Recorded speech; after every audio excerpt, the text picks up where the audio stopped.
April 1680 Raigad किल्ल्यावर पहाट उजाडत होती.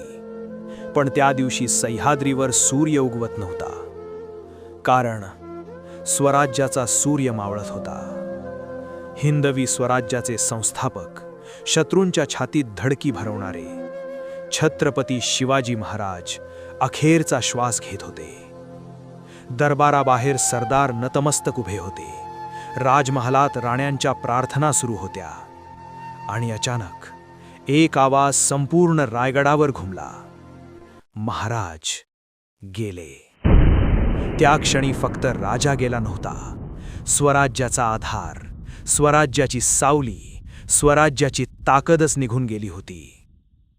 पण रायगडावर आक्रोश झाला नाही, कारण किल्ल्याबाहेर बसला होता एक भयानक शत्रू, दिल्लीचा बादशाह औरंगजेब.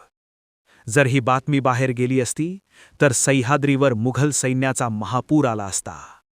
आणि म्हणूनच रायगडावर सुरू झाला इतिहासातील सर्वात गुप्त खेळ. महाराजांच्या निधनानंतर पहिला आदेश घुमला. रायगडाचे सर्व दरवाजे बंद करा. कोणी आत नाही, कोणी बाहेर नाही.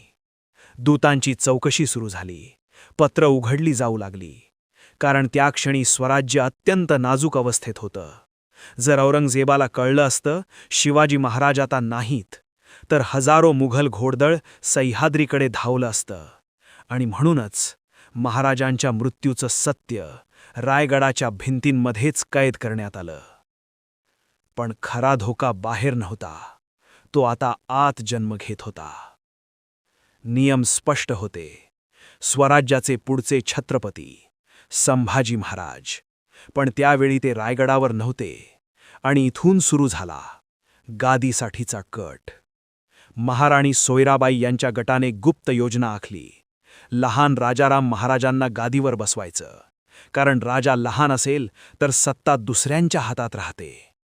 स्वराज्य पहिल्यांदाच आतून तुटत होतं. आदेश देण्यात आला. संभाजीराजांना ही बातमी कळता कामा नये. संदेश थांबवले गेले.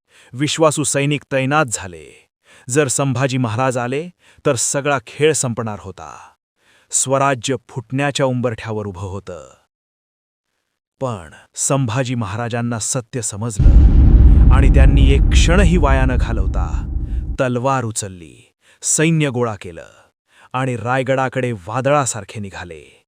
मावळ्यांमध्ये आवाज घुमत होता, खरा छत्रपती येतोय.